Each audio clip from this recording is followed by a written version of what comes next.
Vamos a seguir con este recorrido, no solamente por las salas del museo, sino por una pequeña parte de nuestra historia. Estamos ante una de las salas con más enjundia de todo el museo, que es la sala de 17. Cuando hay un Carreño Miranda, un Rivera, hay unas cuantas cosas que son dignas de ver con bastante atención. Lo que nos atañe ahora es este Zurbarán absolutamente increíble. Vamos a pasar del mundo mediterráneo del Greco a pasar al mundo atlántico. ¿Por qué hablo del mundo atlántico? Pues porque a veces nos olvidamos mucho de que nuestra historia está muy vinculada a Hispanoamérica y nos olvidamos que había una gran demanda de obras artísticas pues, para salas capitulares, sacristías, conventos, devotos privados, etc.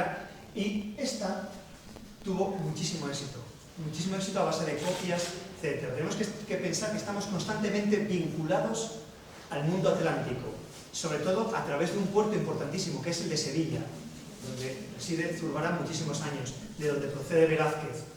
No podemos olvidarnos de lo que suponía la Sevilla del momento, de cómo entraba gente, de cómo venían. Acordaros que era también un mercado importante, una parada importante de todos los esclavos del norte de África que traían sus propios ritmos. Esto va a ser importantísimo. Acordaros, cuando vayamos a interpretar lo que vamos a interpretar después, tenemos que fijarnos en eso. Fijaos la cantidad de piezas que llegaban de México, de China, de Filipinas y que llegaban a Sevilla. Era una ciudad muy viva, donde había unas grandes tertulias intelectuales, un sitio espléndido.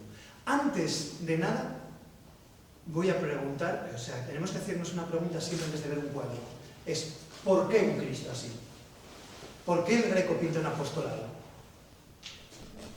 No es asunto baladí jamás en arte. En arte nada es casual.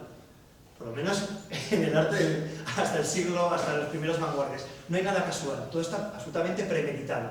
¿Por qué? Por la contrarreforma. Es decir, cuando hay la reforma protestante, la Iglesia católica reacciona con bastante fiereza, puesto que se siente atacada. No solamente están todas las guerras que se producen, sino que hay una serie de reuniones en una ciudad del norte de Italia que se llama Trento, y se produce el Concilio de Trento. El Concilio de Trento no solamente se tocan cuestiones de carácter doctrinal y teológico, sino también de propaganda. Y el mayor arte de la propaganda de la Iglesia Católica es el arte. Entonces se establece bien qué se puede cantar, cómo se puede cantar, cómo hay que construir una iglesia, cómo debe estar decorada, cómo se pinta un cuadro, cómo debe estar pintado. ¿Qué se pretende conseguir con eso? Por eso el Greco pinta a sus apóstoles, porque los protestantes no rinden tributo, digamos, a los santos. No existen, ¿no? No hay esta devoción que sí tienen los católicos. Es importante esto. ¿Qué es algo importantísimo en la doctrina católica? El sufrimiento, la expiación, el sacrificio. Eso es básico sobre todo en la doctrina después del Concilio de Trento. ¿Cuál es el máximo exponente del sacrificio humano? El Hijo de Dios muerto para expiar, para salvar los pecados de toda la humanidad. Esto es básico, es el mayor exponente. Entonces, todas estas pinturas tienen mucho que ver. Ya no veremos estas licencias que se permitía, por ejemplo, el maestro de Cubels a la hora de pintar un santo como más o menos quería. El Greco sí que se tomaba esas licencias y por eso le fue como le fue. Porque se tomaban demasiadas licencias. Pero estos pintores ya no, se establece muy bien qué se pinta y cómo. Esto es básico para entender. Tenemos a Zurbarán, pintor a veces un poco malinterpretado porque lo asociamos mucho con pinturas de monjes, bla, bla, bla. Es un pintor mucho más completo de lo que parece. Tiene pintura de historia, tiene ciclos mitológicos, mucho más complejo de lo que pensamos. ¿Por qué está pintado este cuadro así? ¿Quién crea esto? Un tipo que se llama Francisco Pacheco, maestro de Velázquez. De hecho, Velázquez se casará con su hija, de una gran impronta en Sevilla. De hecho, conocido del conde duque de Olivares, valido de Fernando IV, de esta época estamos hablando. Fernando IV, que también el valido era también sevillano. Esto es importantísimo. Este tipo de contactos nos ayuda mucho a entender ciertas cosas. Digamos que Pacheco es un pintor que no ha entrado con letras de oro en la historia del arte, pero este tipo de figuras aparentemente menores como pasa en las escenas musicales, en todo tipo, son este tipo de gente que hace escena, que son maestros y tienen mucho que ver para la formación de nuevos pintores. Entonces él va a crear este tipo de modelo que luego repetirá ¿quién? Velázquez, acordémonos, repetirá Martínez Montañés. Y en un momento dado, pasa que desde otro punto de vista, podríamos apurar hasta Dalí, que también tiene su crucificado. Ese es un modelo muy claro. ¿Qué cosas vemos en común? Básicamente, esto, el subpedáneo. Acordaros cómo se ponían los pies en el gótico, uno encima del otro. Pacheco escribe un tratado a principios del siglo XVII y dice que no, que es más armónico hacerlo de esta forma. También se traduce una idea del sufrimiento más, digamos, contenida, como es este cuadro. Fijaos los pocos elementos que utiliza, ocres pardos, blanco y fuera, y la cantidad de cosas que nos dice, el silencio que transmite, la serenidad del sufrimiento. Esto es una cosa que consigue Zurbarán, que es un absoluto maestro. Fijaros, esos dos pies. Pues Pacheco dice, se van a poner así. ¿Cómo lo justifica? Dice, es que he visto una estampa de Durero que lo hace así. No se conoce esa estampa. Pero la manera de justificarse a través de otros maestros. Y vuelvo a decir, la estampa. ¿Cómo se conocían los cuadros de otros pintores? A través de grabados y de estampas. Es decir, el pintor no veía la obra real muchísimas veces. Uno de los grandes privilegiados es Velázquez, que va a Roma, que viaja a Roma 2 veces. La gente los pintores tenían un conocimiento, digamos, muy limitado en comparación con un pintor de ahí que tiene a su disposición en internet o por las facilidades que le da de viajar de toda la historia del arte de la humanidad, imaginaos. Esto es importante tenerlo en cuenta, a veces lo poco que podían ver. Pues crea este modelo, fijaos el titulus, arriba, hebreo, griego y latín. Esto era un síntoma de pertenecer a un círculo intelectual, como era el círculo de Pacheco. Lope de Vega, cuando estaba en Sevilla, pertenecía a ese círculo, un círculo muy poderoso. Fijaros, claro, estos idiomas, el título era, los romanos ponían ahí, la causa por la que era condenado al mayor suplicio, que era la crucifixión, que era dolorosísimo. Fijaos la contención que hay en los colores. ¿Qué más vemos aquí? Pura escuela sevillana, realismo sevillano. Del primer Velázquez lo tiene. Si os fijáis, el Cristo de Velázquez, el Cristo es, como acaba de llegar de Roma, es súper apolíneo. En cambio, este mantiene un cuerpo relativamente plebeyo. Sereno pero plebeyo. Eso es pura Sevilla, digamos. Fijaos, es un cuerpo, es proporcionado, pero no es un cuerpo escultórico, digamos. Fijaos cómo cae, está muerto. Zurbarán ha hecho 30 cuadros de este tipo, 15 con Cristo expirando y 15 con él ya muerto. Fijaos, la sombra todavía es un cuadro muy táctil, si nos fijamos. Todavía estamos en la época del tocar. Será Velázquez quien llegue a la pura óptica, será Velázquez el que convierta la pintura en puro ojo. Aquí todavía estamos en una época de tocar. Quizá un poco incluso anticuado, es casi caravallesco, que Velázquez ya lo había superado hacía tiempo. Es un cuadro de 1637-40.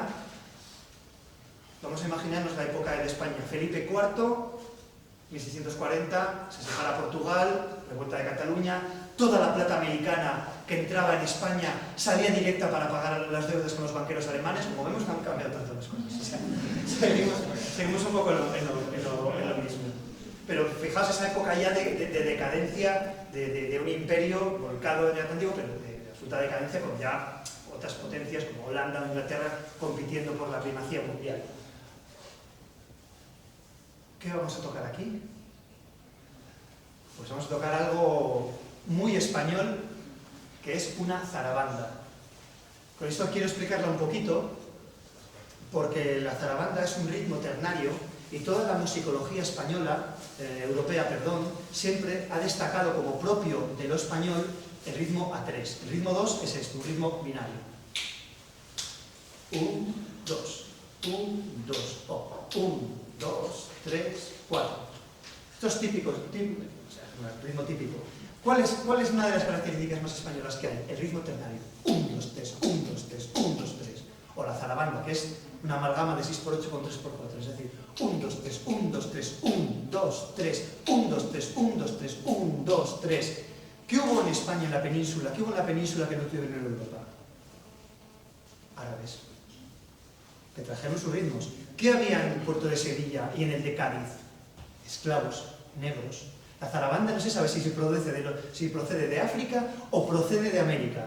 Este viaje de ida y vuelta, imaginaros, se va a América, de América vuelven ritmos, como pueden ser la habanera, el tango, por ejemplo, el tango. Todo eso es una amalgama de ritmos españoles hechos con la síncopa. En el primer rock and roll, y esto por supuesto no lo voy a contar ahora, tiene mucha importancia todos los ritmos procedentes de la península, que a su vez procedían de África. En la historiografía, en la musicología mundial, siempre se habla de Alemania, Beethoven, Mozart, Wagner, pero la importancia de España en la historia de la música es abrumadora. La zarabanda, lo que hablábamos del ritmo atrás, era una danza que en principio se quería prohibir.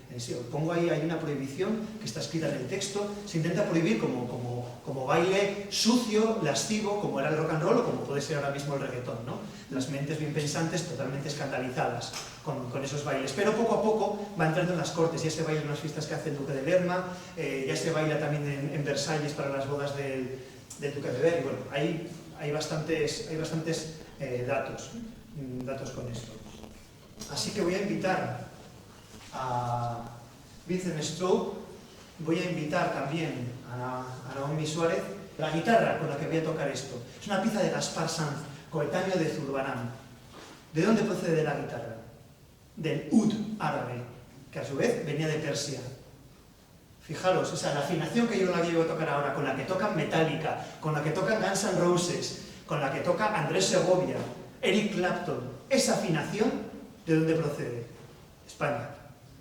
Es decir, cuando nos pongamos a pensar, eso, incluso la nota sí, llega a la conclusión que la inventa un sevillano. O sea, tenemos mucho que decir en teoría musical. A veces, esa cosa que es que España nos hacemos de menos. Pues sí, pues es verdad.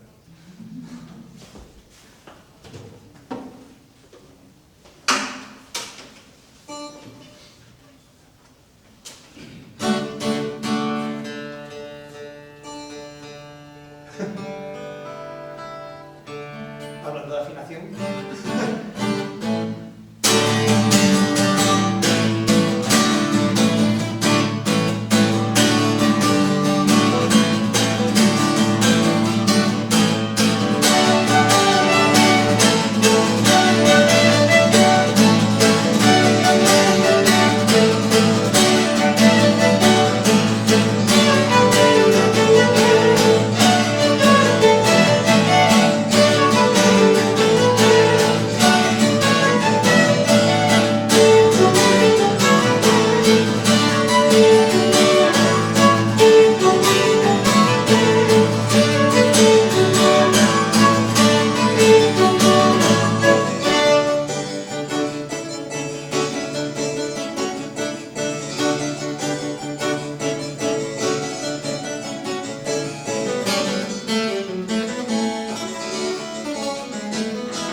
aprovechad a hacer un vistazo, porque nos vamos a trasladar a la sala del siglo XX que queda queda lejos. Así que aprovechar y ahí cerraremos, ¿vale? Muchísimas gracias. Nos vemos en 5 minutos.